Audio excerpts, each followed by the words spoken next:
That morning, Amer didn't feel ready. Not ready to face people, not ready to chase his dreams, and certainly not ready to pretend he was okay. Everything inside him screamed, just stay in bed. You can always start tomorrow. But Amer had learned something powerful, something that had completely changed his life. Most breakthroughs don't happen on the days you feel perfectly ready. They happen on the days you decide to move anyway. And so, he got up. When he looked in the mirror, all he saw was a tired man. The weight of past failures sat heavily on his shoulders. Every missed chance, every wrong turn, replayed in his mind.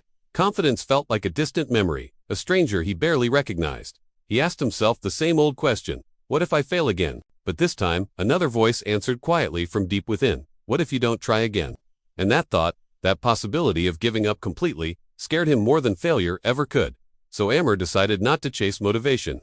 He knew that feeling was unreliable. Instead, he just chased movement. He focused on one small task, then 1 hour of work. Just one honest effort, with no grand expectations. Nothing dramatic happened that day. There was no sudden burst of inspiration, no applause from the universe. But something important did happen. He started to respect himself again, simply for trying. Days like that became a regular occurrence.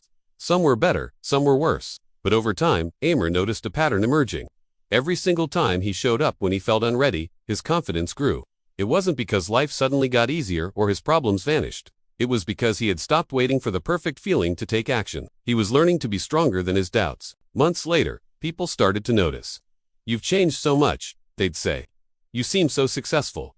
They saw the results, the external success, but Amer knew the real truth. The real change wasn't about success. It was about his mornings. He had simply stopped letting fear decide how his day would begin. The moral of this story is simple but profound. You need to feel ready to move forward. Readiness isn't something you wait for. It's something you build through action. If this story inspired you, please like the video and subscribe to Royal Reads, because showing up, even when you're unready, is how you build an unstoppable life.